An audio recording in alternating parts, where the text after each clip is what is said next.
It started with silence, the kind that swallows a room whole. One moment, I was folding aprons behind the counter, thinking about the next morning's shift, and the next, I was staring at a padlocked door.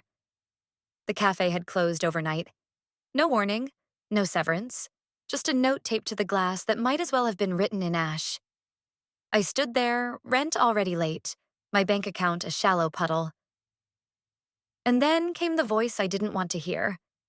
His voice, distant even as he sat across from me in our apartment. A shrug, a half smile, words meant to soothe but heavy with dismissal. I'd figure it out. That was it. No plan, no embrace, no fire lit on my behalf. Just a hollow reassurance tossed into the air like a coin that landed face down. The collapse wasn't just financial. It was structural. The cafe's closing tore out the floor beneath me, and his indifference cracked the ceiling above. Suddenly, I was standing in the ruins of two lives at once, work and love, and both had gone quiet on me. Panic didn't scream. It whispered. It crawled under my skin, made my chest feel like it was shrinking from the inside. I tried to bury it at first, scrolling endlessly through job listings that all blurred into the same impossible requirements. But the silence grew teeth. Nights stretched into dawns where I lay awake listening to the hum of the refrigerator, wondering if it would outlast me. I learned quickly that pretending nothing had happened only fed the hunger of despair. The lies I told myself. It's fine. Something will come through. He's just stressed. Sounded thinner each day. And so I sat at the kitchen table with a blank sheet of paper and wrote the truth down. Job gone, rent due, support absent. I wrote it in sharp strokes as if carving a headstone. It wasn't catharsis. It wasn't healing. It was survival. Naming the loss, dragging it out of the shadows was the only thing that made me feel less like I was drowning. Words on paper don't solve hunger or pay bills, but they reminded me I still had a voice, even if no one else was listening. That was the beginning. Not the end of the collapse, but the start of looking it in the eye. A reckoning with the void where certainty used to be. The silence still pressed in, from the empty cafe, from the man who should have held me, from the world that moved on without pause. But at least I had named it. At least I could point to the wreckage and say, here, this is where it broke. This is where I begin again. The first time the landlord knocked, I expected judgment. I braced for clipped words, a reminder of deadlines and obligations I already carried like stones in my chest. Instead, he stood in the doorway with a patience I hadn't seen in weeks. No threats, no accusations, just presence. His calm felt foreign, almost unbearable against the storm inside me. He spoke of options. That word lodged itself in me. Options, when all I had felt were walls. I had been surviving under a definition of independence that left no room for failure. Independence meant no weakness, no help, no showing the cracks. It was the script I had lived by. Figure it out alone or not at all. But the truth was simpler and uglier. I wasn't figuring anything out. I was breaking, slowly and quietly, behind the closed door of an apartment I might not keep. His offer wasn't a solution. It was a seed, a suggestion that survival might not always mean solitude. Private arrangement, he said. And though the words curled with ambiguity, they also hinted at something I hadn't let myself consider. That strength could look different. That maybe strength wasn't stubborn silence, but choosing, deliberately, where to lean. For days after, I replayed the moment in my mind. Not the details of his words, but the feeling. The way my chest had loosened, if only briefly, because someone had stood in front of me without demanding that I already have the answers. My boyfriend's silence had left me stranded, invisible in my own crisis. The landlord, in his measured way, had cracked that invisibility open. Still, I told myself independence was armor. I wore it to bed at night, to the grocery store, to every job application sent into the void. But I also knew armor sinks when you're drowning. Alone in the kitchen, I stared at the word I had written. Support absent. and realized how easily I had turned absence into a badge. Independence had become my excuse to let myself waste away. Redefining it meant something harder.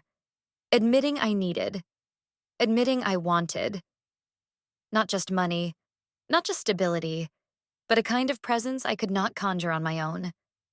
Dignity wasn't in refusing every outstretched hand.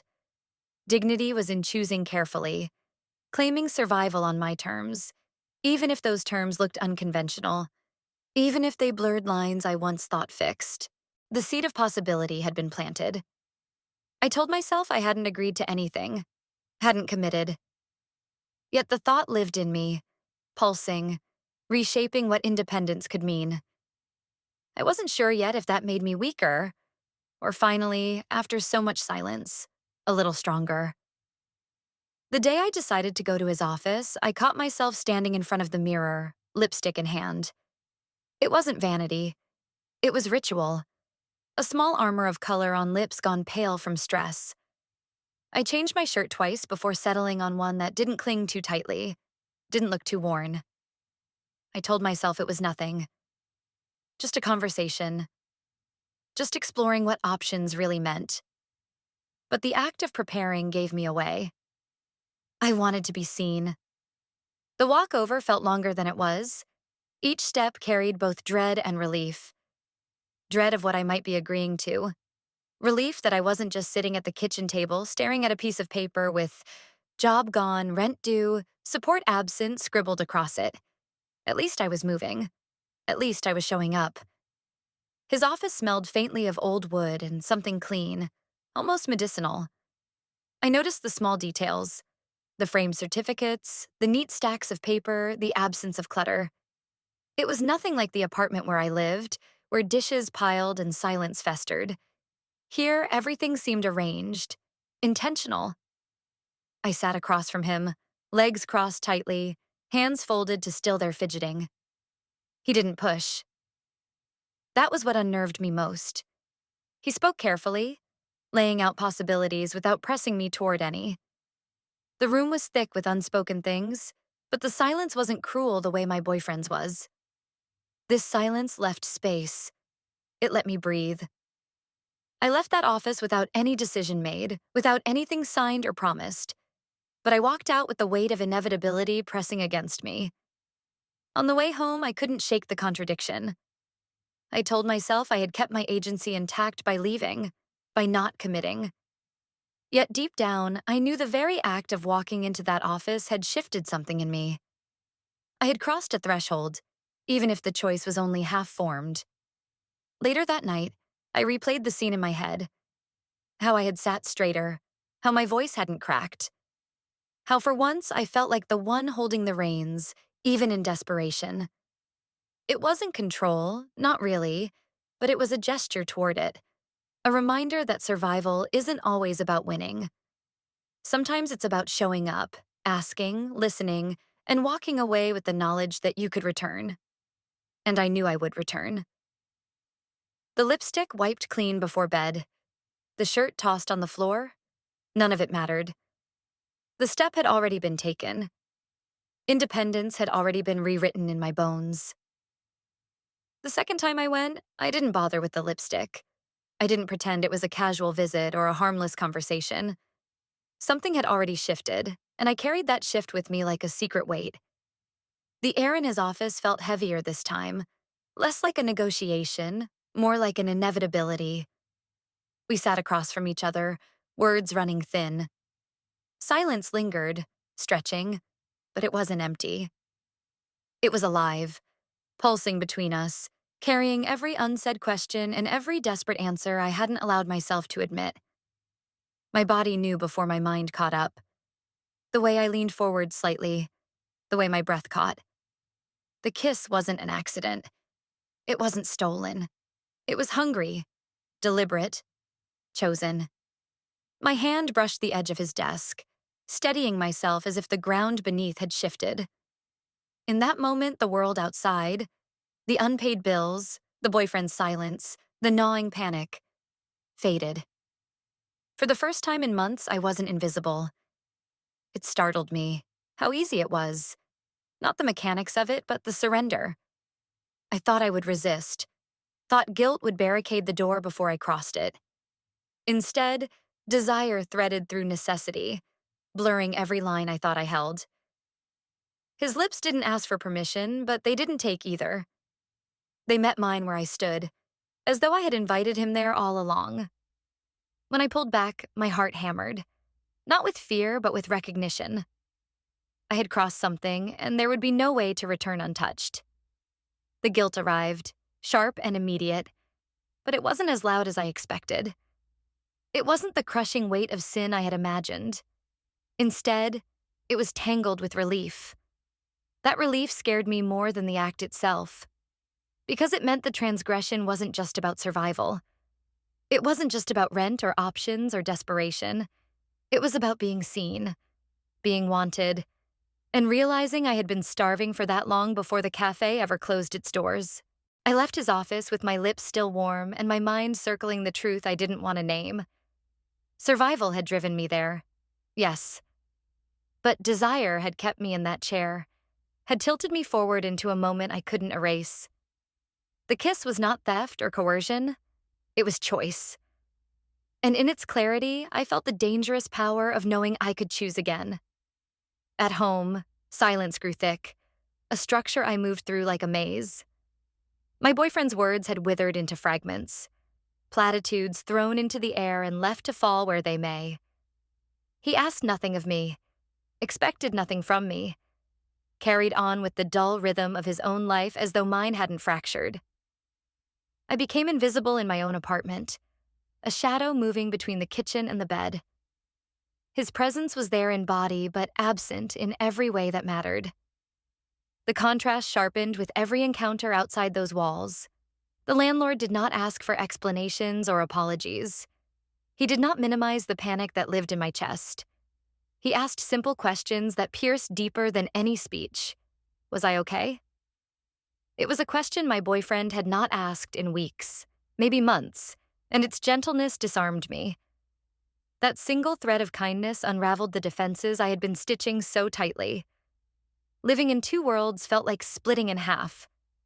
With one man, I was unseen, barely tethered to the role of girlfriend by routine and inertia. With the other, I was raw, visible, alive in ways I had forgotten I could be.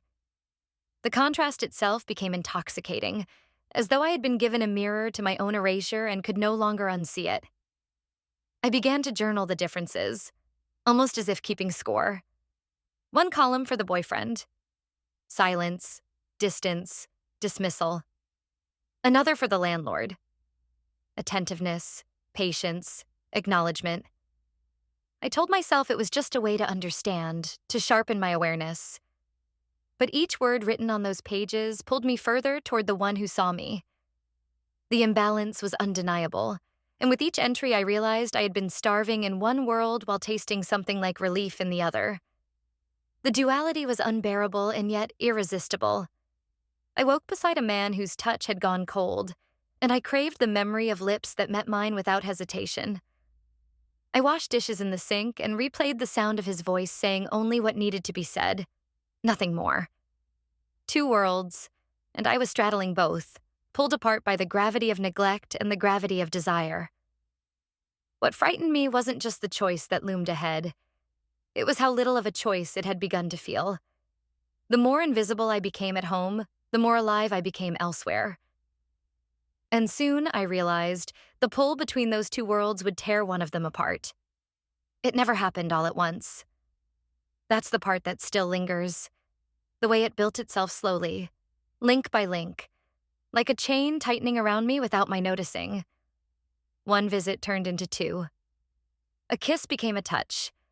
A touch became the pause before leaving. The silence at the mailbox that stretched too long. Each moment carried its own justification, its own whispered lie. This is still mine to control. But control erodes quietly. I told myself I was making choices, that I was deliberate, that I could stop whenever I wanted. Yet the line between decision and inevitability blurred each time I crossed another boundary. What began as survival, as seeking options, had taken on its own current. I was being pulled, and though my feet moved willingly, I could feel the undertow growing stronger. Every encounter fed a need I had been denying for months, maybe years. Sometimes it was as simple as being asked how I was. Sometimes it was the weight of his hand at the small of my back, grounding me in a way no words could. Sometimes it was the way silence held between us. Not empty, not dismissive, but charged with acknowledgement. Each moment stitched together into something I couldn't name but couldn't resist. The worst part was how normal it began to feel. I would leave his office, close the door softly, and walk home with steady steps, convincing myself nothing had shifted. Yet later, lying beside a man who no longer touched me, I would replay every detail with the clarity of hunger. The chain was invisible, but it hummed through my days, binding me tighter to the inevitability of what was coming. I began to map it in secret. In my journal, I traced the sequence, not as confession, but as record. What triggered each visit, what need was answered, what consequence followed. Seeing it on paper was both sobering and damning.